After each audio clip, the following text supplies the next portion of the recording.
Finnegans Wake is a text about rumor and the guilt that ensues from it, and also the latent desires and tendencies that lay bred within the night and potentially cannot rise to the light of day. In this lecture, I would like to look at the nature of rumor in Finnegans Wake, trying to piece together a patchwork that will give us something of a philosophically preliminary picture of a philosophy of rumor and therefore the social. And in order to do this, I'll be drawing on several critical resources, one of which being Patrick A. McCarthy's essay in How Joyce Wrote Finnegans Wake, also Colin MacCabe's James Joyce and the Revolution of the Word, and Jean-Michel Rabaté's Joyce Upon the Void, The Genesis of Doubt. These texts are drawing on a lot of deconstructive theory and genetic criticism, and they'll be helping me to kind of piece together some ideas and glosses about Finnegans Wake and the nature of rumor therein.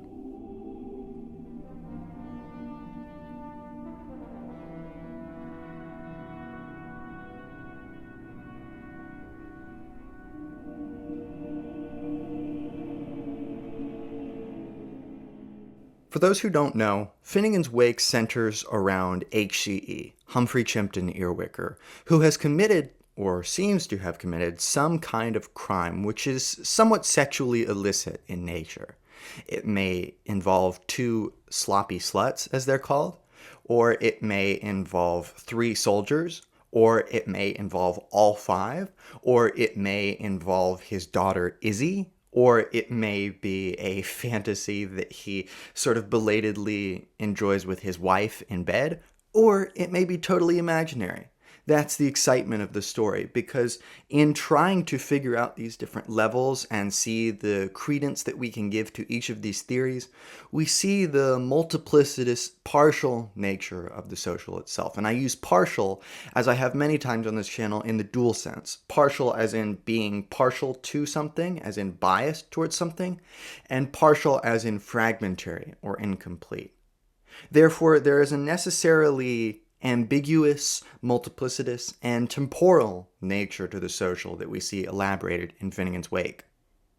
And one of the important things about the nature of guilt and crime in Finnegans Wake is that we don't actually witness the crime per se. In fact, we don't actually witness much action or plot at all in Finnegans Wake. Finnegans Wake is concerned more than anything with the written nature of language. It mediates upon the symbolic function of language and the verbal or phonetic nature of language through the written medium. Hence, it is a book, and thus it is very self-referential because it knows it is a book, and it knows it's a book about itself. In fact, all of these little tabs I have are glossing self-referential passages, so it's quite a prominent theme in Finnegans Wake. And one of the ways that we see this play out is that we don't see the crime, we don't see this act or event springing up through our witnessing of the event, but rather via our inference from the defense and the social cacophony that results from the crime. We see the way it proliferates via rumor, which Joyce tries to show is the nature of the social itself, to proliferate, to be excessive and elusive. The crime, therefore, and we might say Finnegans Wake as a whole, because the crime, like the letter that we see in Finnegans Wake, is really a synecdoche of the book as such. This crime is the paradigmatic symptom, right? It's more so a symptom than an event. Rather than something concrete that's happening, it is the way that logic and action gets deferred through the social. We don't witness the bare happening, but the effects and the social response. This is how both Saussure and Derrida talk about the nature of language, that it is defined by 2 things, being arbitrary and differential. Arbitrary because signs only get their definition from relations to other signs, and there's no a priori reason why those signs need to relate to each other in the way that they do. And second, differential because a sign gets its definition only from being related to something which is different than it, something that it is not. This is going all the way back to Hegel's master-slave dialectic and way before it. I mean, Kant is talking about this. It's a very kind of central concept in ontology as such. But as a result, we see that language is fundamentally differential and constantly deferring its meaning to other signs, hence Derrida's concept of différance, which I will be elaborating throughout this lecture to try to show as a central concept for understanding Finnegans Wake. Thus, we are thoroughly situated in this book in a discursive patchwork, which denies a God's eye point of view. It denies some sort of transcendent perspective, some sort of meta-language by which to address the concrete happenings of Finnegans Wake. And I really like how Colin MacCabe talks about discursivity in Finnegans Wake. He says regarding Dubliners, because he wants to trace this kind of technique all the way back to the beginning of Joyce's oeuvre, in Dubliners, these are not stories about Dublin in the sense that Dublin is an entity understood and referred to outside the text. Rather, it is a question of the reader producing Dublin through the interaction of his own and the text discourses. The movement of the text is not that of making clear a reference already defined and understood as if it pre-existed our language, of fixing the sense of an expression. Instead, the text dissolves the simple sense of Dublin as a city, as a context within which people live their lives, and replaces it with the very text of paralysis. Right? Instead of the city just being a thing that we just inhabit, it's something we reciprocally interact with, something that cannot be Dublin as such without us interacting with and thinking about it and living alongside it and with it and within it.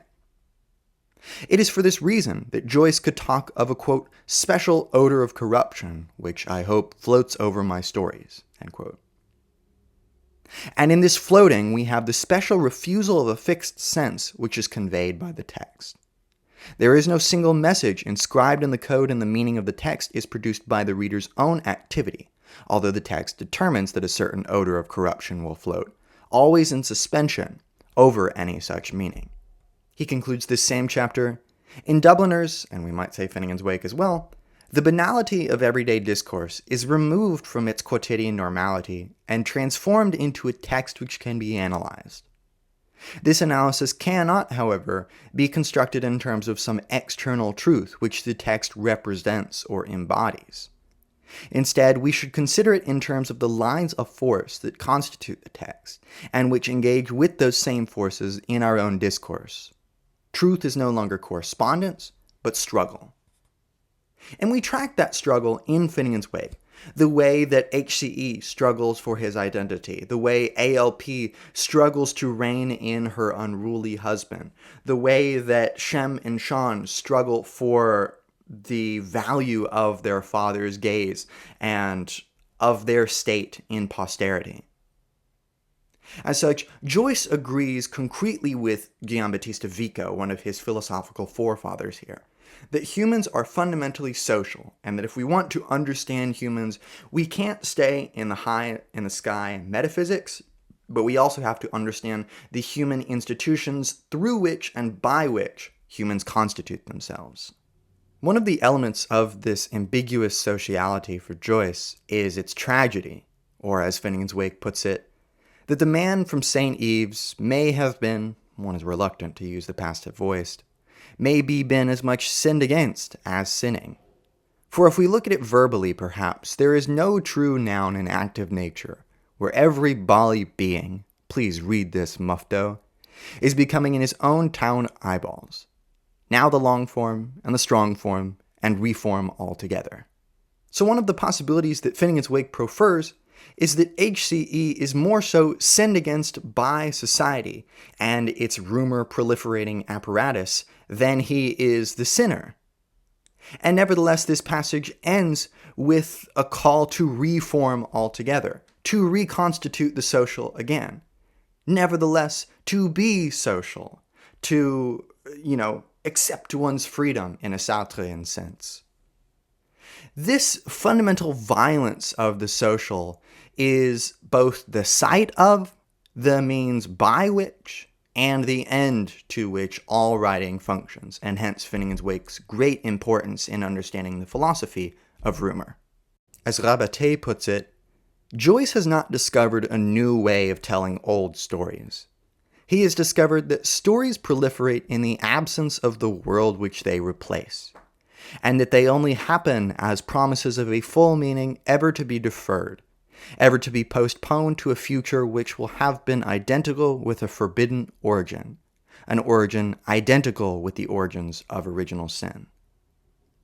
Therefore, our tracing and attempt to grasp the crime of Finnegans Wake is really an attempt to understand the nature of the social itself, the way that we relate to others, the way that we communicate and defer our identities to one another. We can see moments when the social parasitizes the subject, such as HCE, in Finnegans Wake, when, for example, they're dancing around the casket of Tim Finnegan from the song Finnegans Wake, and they're all wishing that he would wake someday. Oh, why did you die? And they're telling him that one day he's going to be fined again, that he's going to be fine again, but also literally fined as in, subject to the social institution of fining him for taxes and things like this. So there's kind of a dual parasitism going on. And during Finnegans Wake, some alcohol spills on him, and as the song goes, he arises and he says, "Toast to the devil, did you think I was dead?"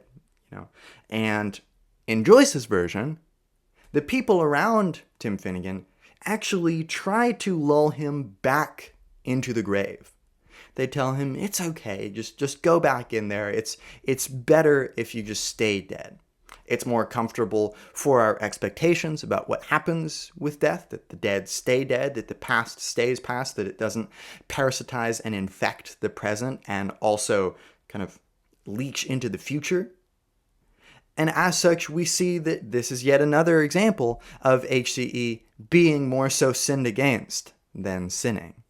Finnegans Wake therefore weaves an imbricated, polyvocal tapestry that accounts and codes for the aleatory nature of sociality and implicates the social in his discourses in such a way that the subject cannot be separated from that within which and by which he lives.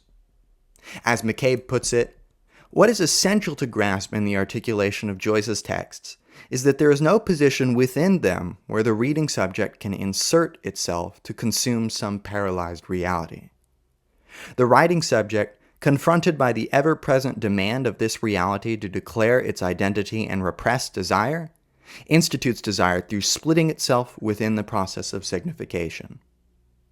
The reading subject must follow the positions taken up by the writing subject, and in the split thus instituted, can begin to read its own discourses, not as some transparent window into an evident reality, but as a set of signifying oppositions in which the subject's world is constituted, and in which, if the subject begins to listen attentively, it can hear its desires speak.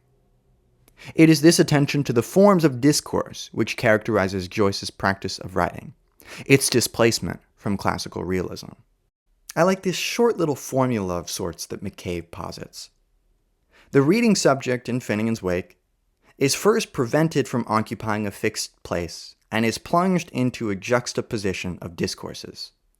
And this interplay of discourses is the activity of the writing of the text. The act of writing is no longer hidden in the copying down of an already written reality, but has become the active investigation of the subject's positionality.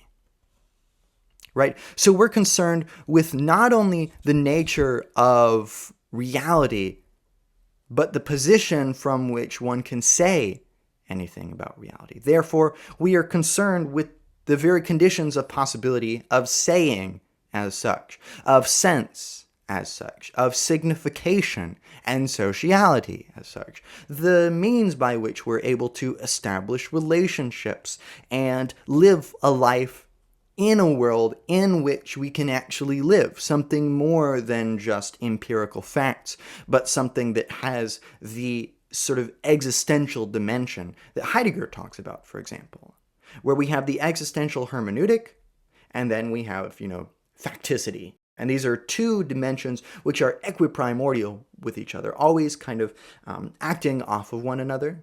Finnegans Wake's titillating tapestry is ever evasive, operating via degrees of différance, as I've said before, both a question of differing from things and deferring meaning down the signifying chain. We never get the final word on things, right? We just get more words. Therefore, rather than operating on an either-or logic, we operate on, as Deleuze would say, a both-and logic, replacing the definite article the, as if we were talking about essences or truth, to the indefinite article a. Now we're talking about one truth among many, one discourse among many, one time among many, and one context among many others. As such, this process is accretive, excessive, evasive, elusive, proliferative, and thereby typifies the social nature of rumor. As Rabaté puts it, the serialized novel gives a specific periodicity to Finnegans Wake. This is because in the play of letters/litters, structure deteriorates into seriality. For the single sight of the text generates the serial time of readings which are always implied in the page. And he quotes Finnegans Wake, "There you are, somewhere and finished in a certain time. This time can always turn out to be a serial number of goodness gracious alone knows how many days or years." End quote. Joyce's points of view with regard to plurality and his paradigm bias imply multiplication, and therefore the generation of stories. Right? So it's sort of autocatalytic, autopoetic, right? It shows the self-referential nature of the social, which doesn't need anything other than the social. That's complicated and ambiguous and elusive and evasive enough on its own. It accretes stories on stories, or miscegenations upon miscegenations, as Finnegans Wake puts it. Therefore, Finnegans Wake's teaming out of the nature of rumor is a larger historical statement on the philosophy of history, such that history is a collective rumor. In Ulysses, Stephen says that history is a perpetual nightmare from which he is trying to awake. And in Finnegans Wake, it takes on a number of other faces, one of which being this proliferative nature of rumor that we see in the infamous Anna Livia Pluribel chapter, which begins, "Oh, tell me all about Anna Livia. I want to hear all about Anna Livia. Well, you know Anna Livia. Yes, of course, we all know Anna Livia. Tell me all and tell me now. You'll die when you hear." Right? So it's a conversation between two washerwomen, which are so imbricated and implicated in one another that it's hard to know which voice is which. There are some great recitations that have attempted to do so, and I think they do a fairly good job. But I like what Patrick A. McCarthy has to say about this chapter. The chapter attempts to tell us all about Anna Livia, yet the totalizing impulse implied by this phrase leads inevitably to a breakdown of narrative, to fragmentation, in part because one story constantly runs into another as tidiness gives way to tidalness.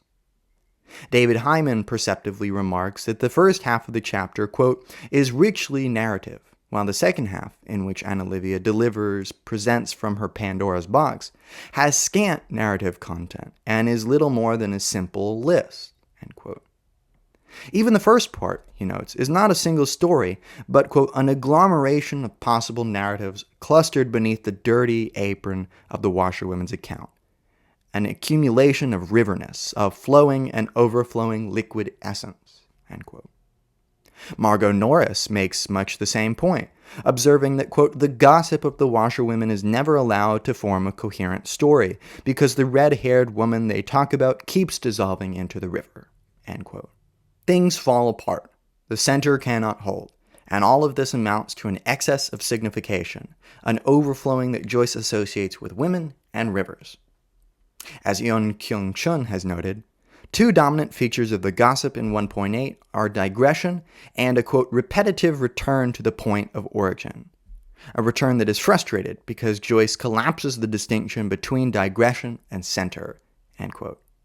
Gossip feeds on itself, ultimately erasing all the traces of its origins in a stream of talk that resists efforts to restrict it to a core of meaning.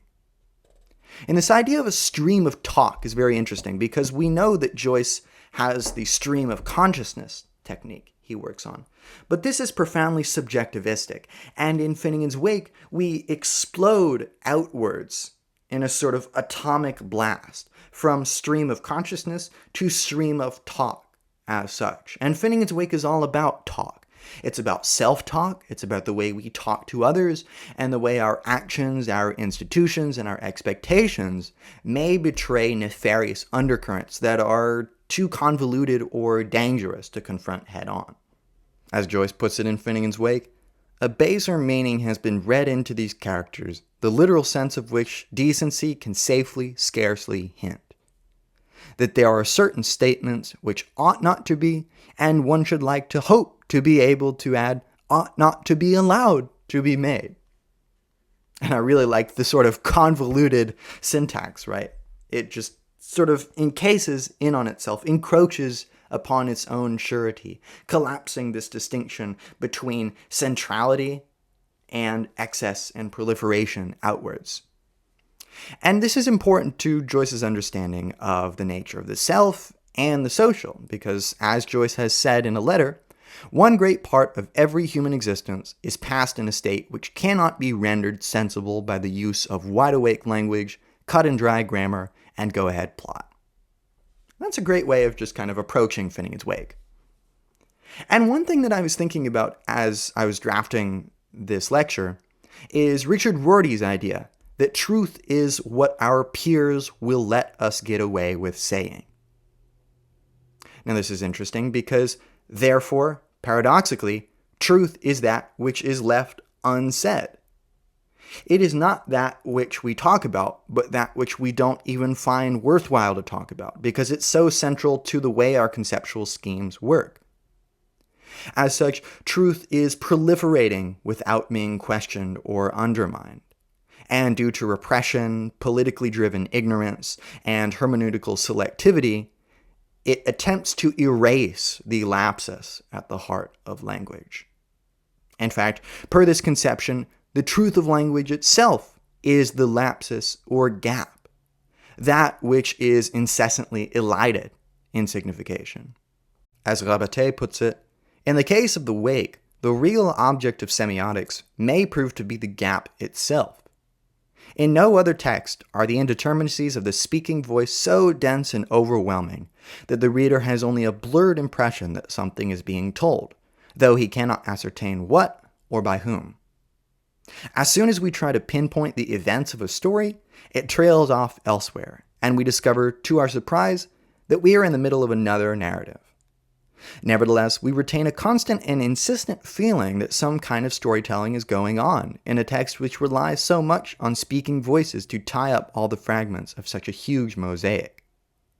In the struggle between the vocal and the visual media, both voice and look destroy or cancel out each other in the end, achieving not a dialectical synthesis, but the most monstrous hybridization of a sound sense masquerading as a dream. Therefore, all talk points to a talked about which cannot be said. This essentially is the nature of HCE in Finnegans Wake. He's not the main subject, but as Kimberly J. Devlin has said, he is the main talked about, that around which the universe of voices in Finnegans Wake circumambulates.